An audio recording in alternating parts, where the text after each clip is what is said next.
Cancer हा एक गंभीर आजार आहे। आपल्या भारतामध्ये वर्षाकाठी जवळपास 10 लाख नवीन कॅन्सरच्या केसेस डिटेक्ट होत आहेत आणि ह्याचं प्रमाण सुद्धा प्रचंड वेगानं वाढत चाललेलं आहे। दुर्दैवाची गोष्ट अशी आहे की ह्या नवीन डिटेक्ट होणाऱ्या केसेसमध्ये बहुतांशी केसेस ह्या ॲडव्हान्स स्टेजमध्ये डिटेक्ट होत आहेत आणि तिथं उपचारांना मर्यादा येत आहेत। पण जर कॅन्सर हा अर्ली डिटेक्ट झाला तर आपण त्याच्यावरती व्यवस्थित उपचार करू शकतो आणि तो बरा सुद्धा होऊ शकतो। पण ह्याचं अर्ली डिटेक्शन होण्यासाठी आपल्याला कॅन्सरची सुरुवातीच्या अवस्थेमध्ये कोणती लक्षणे दिसतात हे माहिती असणं खूप गरजेचं आहे आणि प्रत्येकाला हे माहिती पाहिजेच। आणि म्हणूनच ह्या व्हिडिओमध्ये आपण कॅन्सरची अशी लक्षणं जाणून घेणार आहोत।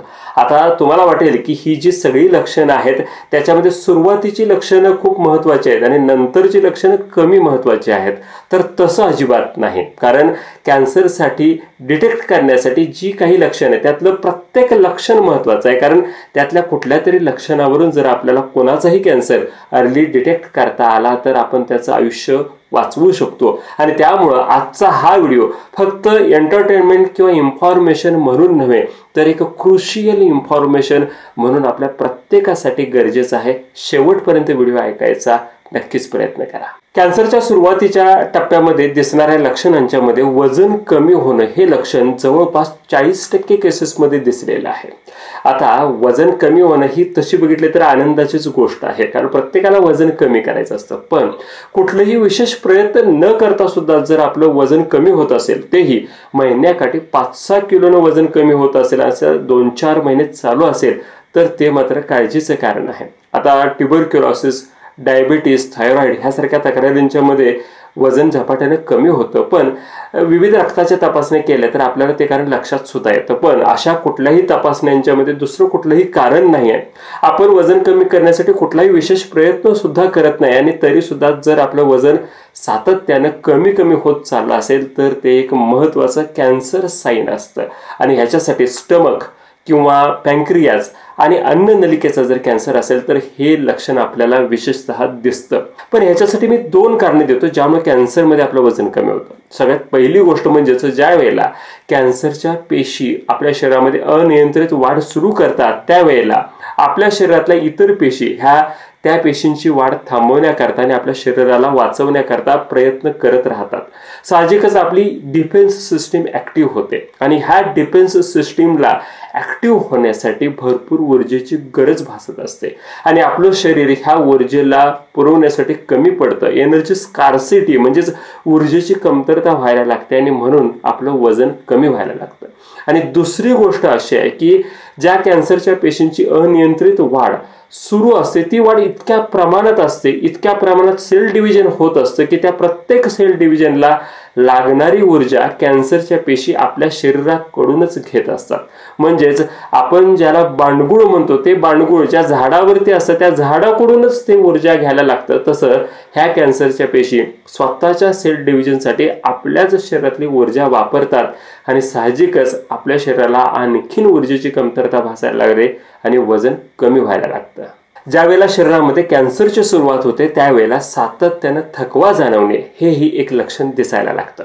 आत्ताच आपण बघितलं की ज्या वेळेला बॉडी इम्युन रिस्पॉन्स वाढतो, आपली एनर्जी रिक्वायरमेंट वाढते, त्यावेळेला वजन कमी होतं आणि त्याच्यामुळे थकवा सुद्धा जाणवायला लागतो। हेही एक कारण आहेच।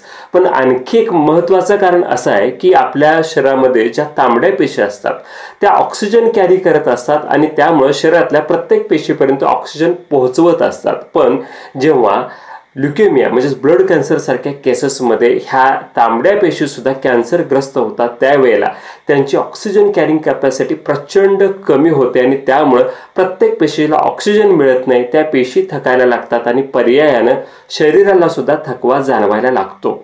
आणि दुसरं एक महत्त्वाचं कारण म्हणजे आपल्या शरीरामधले ऊर्जा किती खर्च करायची, कुठं आणि किती प्रमाणात वापरायची ह्याचं सगळं कोऑर्डिनेशन हे हार्मोन्स करत असतात आणि कॅन्सरच्या रुग्णांच्या मध्ये हार्मोनल इम्बॅलन्स निर्माण व्हायला लागतात आणि त्यामुळे ऊर्जेचं योग्य विनियोजन होत नाही आणि त्यामुळे सुद्धा त्या व्यक्तीला थकवा जाणवायला लागतो। कॅन्सरमध्ये दिसणारं तिसरं लक्षण म्हणजेच शरीरामध्ये कुठल्याही भागामध्ये वेदना जाणवायला लागतात. आता ज्या वेळेला कुठलीही वेदना ही कॅन्सरशी संबंधित नसते त्यावेळेला ते पेन किलर इंजेक्शन्सने कमी होते, ती तात्पुरत्या स्वरूपाची असते. पण कॅन्सरमुळे ज्या वेळेला पेशींची अनियंत्रित वाढ सुरू होते त्यावेळेला ती वाढ इतकी झपाट्यानं होत असते की त्या वाढीच्या आजूबाजूला ज्या पेशी असतात, स्नायू असतात, अवयव असतात किंवा नर्व्ज असतात, इथं त्या वाढीमुळं ताण पडायला लागतो, त्या अवयवांना प्रेस व्हायला लागतात आणि मग तिथं वेदना जाणवायला लागतात. आणि ह्या वेदना सुद्धा एवढ्या जास्त प्रमाणात असतात की साधे पेन किलर्स तिथं काम करत नाहीत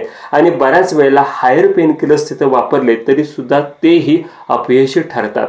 आणि जवळपास 25% कॅन्सरनं बाधित लोक अशा पद्धतीच्या वेदना आपल्याला जाणवतात हेही सांगतात. आता ह्या वेदना नेमक्या कुठं आणि किती प्रमाणात असतात, हा त्या कॅन्सरचा प्रकार कुठला आहे आणि कॅन्सर शरीराच्या कुठल्या भागामध्ये पसरलेला आहे ह्यावरती ठरतात. कॅन्सरमध्ये दिसणारं चौथं लक्षण म्हणजे आपल्या मलमूत्र विसर्जनाच्या ज्या व्यवस्थित चालणाऱ्या क्रिया असतात त्या अचानक बिघडायला लागतात. जर आमाशय किंवा आतड्याचा कॅन्सर असेल तर अचानक कॉन्स्टिपेशन किंवा लूज मोशन दिसायला लागतं. किंवा जर मूत्राशय किंवा प्रोस्टेटचा कॅन्सर असेल तर युरिन फ्रिक्वेन्सी एकदम वाढलेली तरी दिसते किंवा लघवीला अडथळा येताना तरी आपल्याला दिसायला लागतो. आणि ह्याच ठिकाणी आपल्याला कधी कधी सूज जाणवते. कॅन्सरच्या वाढलेल्या पेशी ज्या वेळेला बाकीच्या अवयवांच्यावरती दाबायला लागतात त्यावेळेला वेदना जाणवतात आणि काही वेळेला तर ह्या पडलेल्या दाबामुळे तिथल्या आजूबाजूच्या रक्तवाहिन्या फुटायला लागतात आणि त्यामुळं मल आणि मूत्रामध्ये रक्त सुद्धा दिसायला लागतं. फक्त मलमूत्रामध्येच नव्हे तर लंग कॅन्सर असेल तर खोकल्यामध्ये रक्त दिसायला लागतं, घशाचा कॅन्सर असेल, तोंडाचा कॅन्सर असेल तर थुंकीमध्ये रक्त दिसतं, काही वेळेला तर नाकामध्ये सुद्धा रक्तस्राव दिसायला लागतो. आता नाकावाटे रक्त पडणं म्हणजेच घुणा फुटणं हे खूप कॉमन लक्षण असलं तरी सुद्धा ही सगळी लक्षणं जर एकत्र आलीत तर मात्र आपल्याला तिथं कॅन्सरची शक्यता आहे का हे बघायला पाहिजे. कॅन्सरचं पाचवं लक्षण जे आपल्या प्रत्येकालाच माहिती आहे की त्वचेखाली किंवा शरीरात वेगवेगळ्या ठिकाणी आपल्याला कॅन्सरच्या गाठी दिसायला लागतात.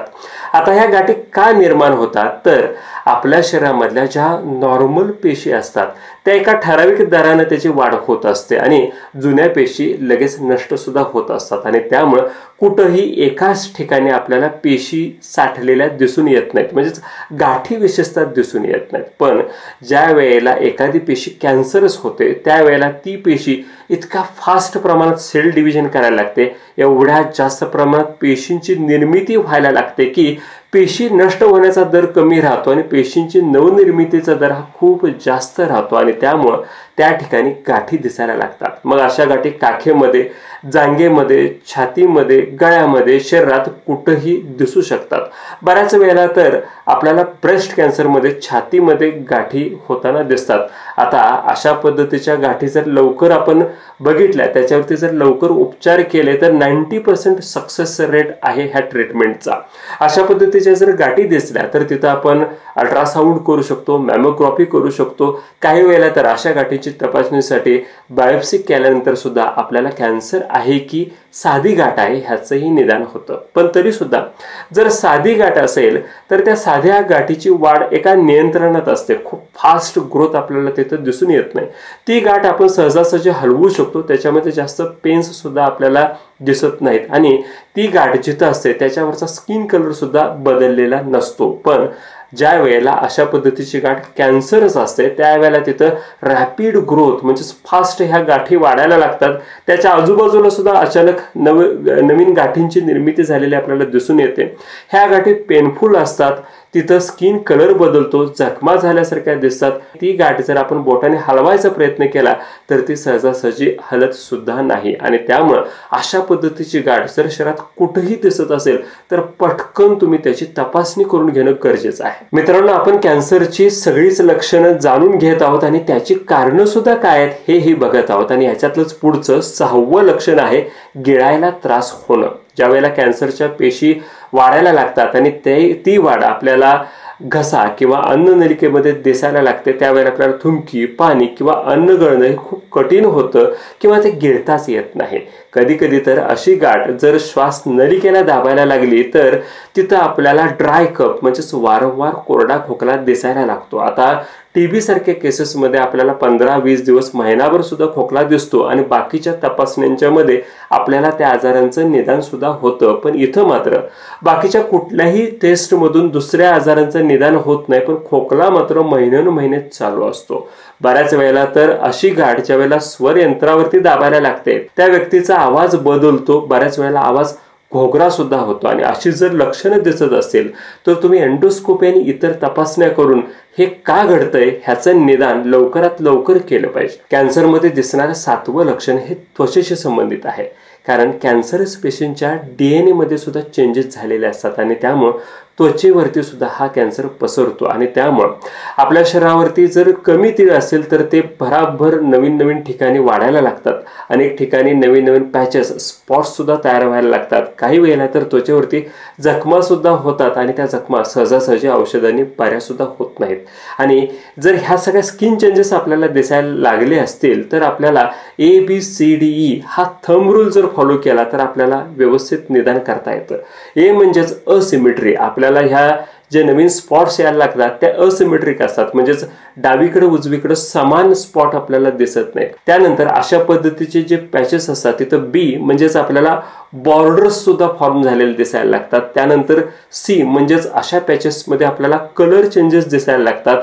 D म्हणजेच डायमीटर. असे जे पॅचेस असतात ते आकाराने मोठे असतात, त्याचा डायमीटर मोठा असतो. आणि त्यानंतर E म्हणजेच एलिव्हेशन. असे पॅचेस स्पॉट्स ज्या वेळेला त्वचेवरती तयार होतात त्यावेळेला ते त्वचेपासून थोडेसे वरती उचललेले दिसतात. आणि ह्या ABCD थंब रूलनं तुम्ही कॅन्सरचं निदान करू शकताय. कॅन्सरच्या पेशींची अनियंत्रित वाढ आपल्या रोगप्रतिकारक क्षमतेवरती सुद्धा मार्ग ठरत असते आणि त्यामुळं आपल्याला बऱ्याच वेळेला आठवं म्हणजेच वारंवार ताप येणं हे लक्षण अशा रुग्णांच्या मध्ये दिसायला लागतं.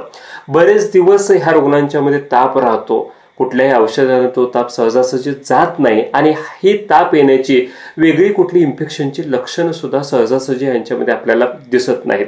बऱ्याच वेळेला तर ह्या तापामुळे रात्रीचा दरदरून घाम फुटणं हेही लक्षण आपल्याला ह्यांच्यामध्ये दिसायला लागतं. यानंतर कॅन्सरमध्ये दिसणारं 9वं लक्षण म्हणजेच कॅन्सर रिलेटेड ॲनोरेक्सिया. म्हणजेच अशा लोकांच्या मध्ये ज्या कॅन्सर सेल्स असतात त्याच्यातून काही केमिकल्स तयार होत असतात आणि हे केमिकल्स डिरेक्टली ब्रेनमध्ये जे हंगर सेंटर असतं म्हणजेच आपले भुकेची संवेदना नियंत्रित करणारे जे सेंटर असतं त्याच्यावरती काम करतं आणि त्यामुळं नियमित भुकेची संवेदना निर्माण होणंच बंद होतं आणि त्यामुळे ती व्यक्ती खूप कमी खायला लागते किंवा खाण्याचं सोडून देते आणि त्यामुळे त्याचं वजन सुद्धा कमी होतं. आणि ह्यानंतर दिसतं शेवटचं लक्षण 10वं, ते सुद्धा पचनाशी संबंधितच आहे. कारण ज्या वेळेला अशा पद्धतीचे कॅन्सरस ग्रोथ आमाशय किंवा आतड्यांच्या मध्ये होत असते त्यावेळेला त्या ग्रोथमुळे त्या गाठीमुळे आतड्यांची जी नियमित पेरिस्टाल्टिक मुवमेंट असतात त्या हॅम्पर होतात. म्हणजेच अन्न आतमध्ये गेल्यानंतर पुढे ढकलण्याची क्रिया थांबते आणि त्यामुळे पोट गच्च वाटणं, पोट जड वाटणं, उलटी, मळमळ, वारंवार पित्त होणं, छातीत जळजळ होणं ही सगळी लक्षणं दिसायला लागतात. आणि ही लक्षणं पित्तावरची गोळी घेऊन सुद्धा कमी होत नाहीत. आणि मग अशा वेळेला आपल्याला ह्या सगळ्या लक्षणांचं कारण शोधून त्याच्या मुळापर्यंत जाणं हे गरजेचं असतं. तर मित्रांनो, ही होती कॅन्सरची लक्षणं. थोडंसं तुम्ही सुद्धा प्रोएक्टिव्ह होणं, अटेंटिव्ह होणं गरजेचं आहे. जर आपल्या आसपास घरामध्ये कोणाला अशी लक्षणं दिसत असतील तर थोडं त्यांच्याकडे लक्ष द्या. कारण ह्या कॅन्सरच्या लक्षणांच्यावरून जर आपण अर्ली डिटेक्शन केलं तर इफेक्टिव्ह ट्रीटमेंट आणि त्याच्यातून बेटर आउटकम्स आपल्याला मिळू शकतात. त्यामुळं थोडं लवकर जागं होऊन अशी लक्षणं शोधणं आणि त्याच्यावरती लवकर कृती करणं खूप गरजेचं आहे. ही सगळी लक्षणं तुम्हाला तर माहिती झालेलीच आहेत, पण इतरांना सुद्धा ही लक्षणं माहिती होणं खूप गरजेचं आहे. त्याच्यासाठी त्या लोकांच्या बरोबर, सगळ्यांच्या बरोबर हा व्हिडिओ नक्की शेअर करा. व्हिडिओ शेवटपर्यंत ऐकल्याबद्दल आपलं खूप खूप आभार. पुन्हा पुढच्या व्हिडिओमध्ये भेटूया. धन्यवाद.